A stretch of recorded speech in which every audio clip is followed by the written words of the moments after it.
Hi students, now let us move towards the next bacterial disease or infectious disease, that is the pneumonia. I hope you might have heard about the term pneumonia. Pneumonia, it is a bacterial disease caused by a bacteria called Streptococcus pneumoniae and Haemophilus influenzae. These two are the causative agents or pathogens of the disease pneumonia. Pneumonia, it is a respiratory disorder. So pneumonia ವಿಕ್ಟಿಮ್ನ ನಾವು observe ಮಾಡಿದಾಗ ಅವನ body ಯಾವ ಪಾರ್ಟಲ್ಲಿ abnormality ಆಗಿರ್ತದ ಅಂತಂದಾಗ that is it affects on the body's respiratory system.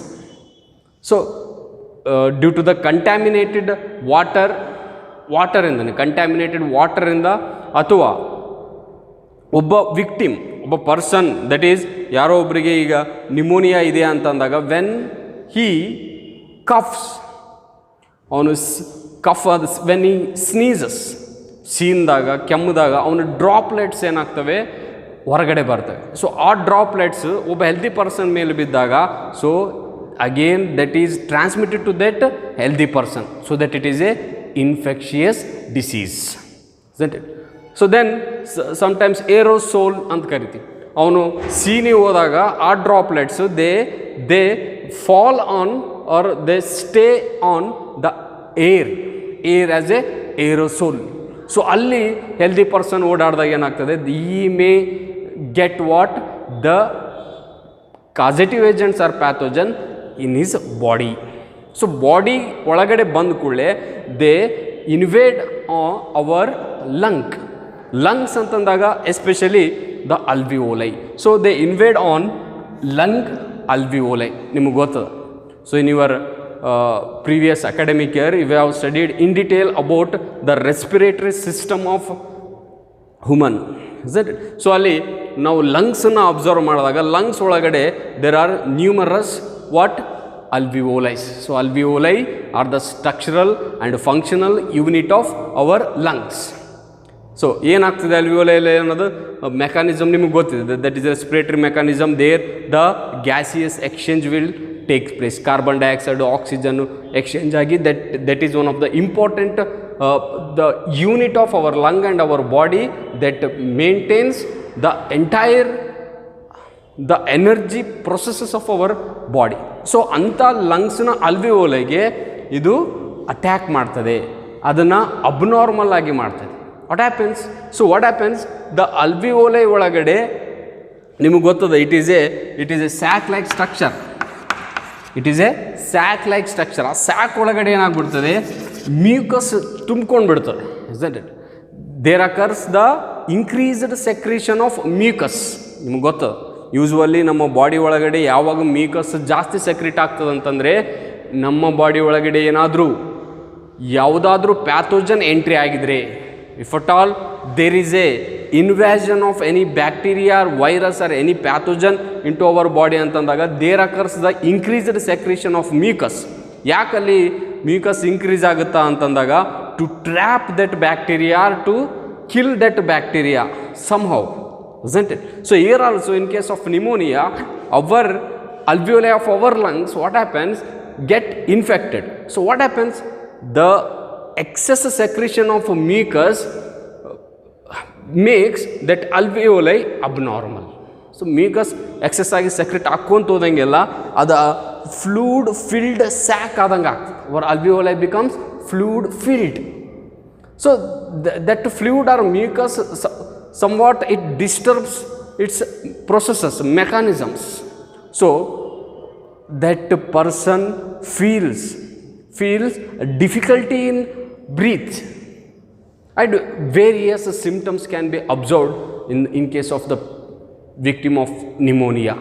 So pneumonia ಅಂತಂದಾಗ ನಮ್ಮ ಬಾಡಿಯ ಯಾವ ಪಾರ್ಟ್ಗೆ ಇದು ಅಫೆಕ್ಟ್ ಮಾಡ್ತದೆ ಅಂದಾಗ that is our respiratory system ಅಂದಾಗ particularly alveoli of our lungs. What happens ಅಂತಂದಾಗ alveoli get filled with what the mucus, excess mucus, and that is quite natural.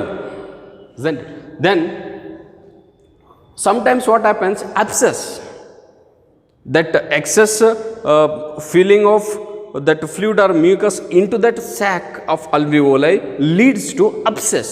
So abscess ಅಂತಂದರೆ ಬಾವು, ಕನ್ನಡದಾಗ ನಾವು ಬಾವು ಅಂತೀವಿ. ಆಲ್ವಿಯೋಲಿ ಏನಾಗುತ್ತೆ, ಬಾವು ಬರೋಕ್ಕೆ ಸ್ಟಾರ್ಟ್ ಆಗ್ತದೆ, ಅದು ಊದ್ಕೊಳ್ಳೋಕೆ ಸ್ಟಾರ್ಟ್ ಆಗ್ತದೆ. Is that also leads to various types of abnormalities, problems, isn't it?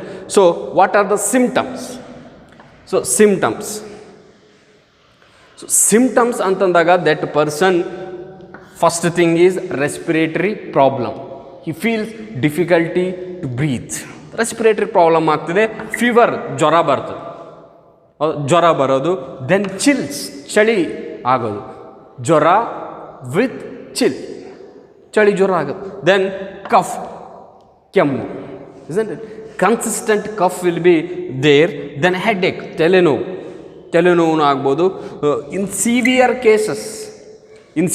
Cases what happens, severe case ಅಂತಂದರೆ ಕರೆಕ್ಟಾಗಿ ಇಮ್ಯುನಿಟಿ ಅಲ್ಲಿ ಅದಕ್ಕೆ ತಕ್ಕಂಥ ರೆಸ್ಪಾನ್ಸ್ ಮಾಡಿಲ್ಲ ಅಂತಂದಾಗ ಈ get into the severe condition. So at that time is lips colour changes and even the finger nail colour also changes into greyish, dark grey, ಅಂದರೆ grey to ಬ್ಲೂವಿಶ್.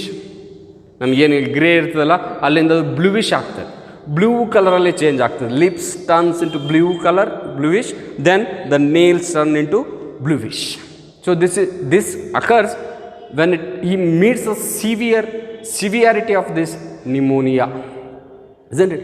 Then so how to get rid of getting the pneumonia from a victim to an healthy person antandhaga, so we have to avoid the usage of sharing of glasses or utensils with the infected person. ಯಾವ ಪರ್ಸನ್ಗೆ infect ಆಗಿರ್ತದೋ ಅವನ ಜೊತೆಗೆ ನಾವು ಗ್ಲಾಸನ್ನು share ಮಾಡೋದಾಗಲಿ, utensils ಅಂದರೆ ಪಾತ್ರೆಗಳನ್ನು share ಮಾಡೋದಾಗಲಿ, even ಅವನ ಹತ್ರ ಇದ್ದಾಗ, if we are not maintain the physical distance ಅಂತಂದಾಗ we may get his droplets through the aerosols and we are going to become a victim to that pathogen, that is Streptococcus pneumoniae and Haemophilus influenzae, isn't it? So these are very important points regarding pneumonia. So ಇಲ್ಲಿ Streptococcus pneumoniae, Haemophilus influenzae first observe ಮಾಡಿದ್ದು ಯಾರು ಅನ್ನೋದು ಗೊತ್ತಿರಬೇಕು ನಮಗೆ, isn't it? So it is first observed by Louis Pasteur in 1881. In 1881, in his lab, Louis Pasteur observes the type of bacteria called Streptococcus pneumoniae and Haemophilus influenzae, and he studied in detail about those bacteria, isn't it? So then, lastly, the treatment. What are the treatment? So treatment ಅಂತಂದಾಗ nowadays, so because of biomedical improvement, there are so many of antibiotics to this pneumonia. So one thing is the penicillin, then the cephalosporin is there, then erythromycin, then the tetracycline, then the vancomycin. So vancomycin, tetracycline, even the erythromycin, cephalosporin, then the penicillin, even the chloramphenicol, all these are the major antibiotics which are given to the victim of pneumonia, isn't it? So ನೆನ್ಪಿಟ್ಕೋಬೇಕು antibiotics, isn't it? So if at all that patient ಅವ್ರಿಗೇನಾದರೂ ಕರೆಕ್ಟಾಗಿ treatment ಸಿಕ್ಕಿಲ್ಲ ಅಂತಂದಾಗ what obsess, ಆ ಬಾವು ಏನದ alveoli ಬಾವು ಹಾಕ್ಕೊಂತ ಬಂದಂಗೆಲ್ಲ, ಊದ್ಕೊಂತ ಬಂದಂಗೆಲ್ಲ ಲಂಗ್ಸ್ನ expansion ಹಾಕ್ಕೊಂತ ಹೋಗ್ತದೆ. ಇವನು ಲಂಗ್ಸನ್ನು ನಾವು ಅಬ್ಸರ್ವ್ ಮಾಡಿದಾಗ, ಲಂಗ್ಸನ್ನು ನಾವು ಅಬ್ಸರ್ವ್ ಮಾಡಿದಾಗ, so there is a pericardium of heart is there. So ನಿಮಗೆ ಗೊತ್ತದೆ. ಸೊ ಇನ್ ಮಿಡ್ಲ್ ಸ್ವಲ್ಪ ನಾವು ಅಬ್ಸರ್ವ್ ಮಾಡಿದಾಗ ಅಲ್ಲಿ ಹಾರ್ಟ್ ಇತ್ತು ಒಳಗಡೆ. ಸೊ ಹಾರ್ಟ್ನ ಒಂದು ಔಟರ್ ನಿಮಗೆ ಕವರಿಂಗ್ ಗೊತ್ತಿದೆ, ಪೆರಿಕಾರ್ಡಿಯಮ್ ಅಂತ ಕರಿತೀವಿ. Sometimes the abscess of alveoli because of this excess secretion of mucus in that alveoli leads to the expansion or extension of what? The lungs. That leads to what? The infection to the pericardium of heart.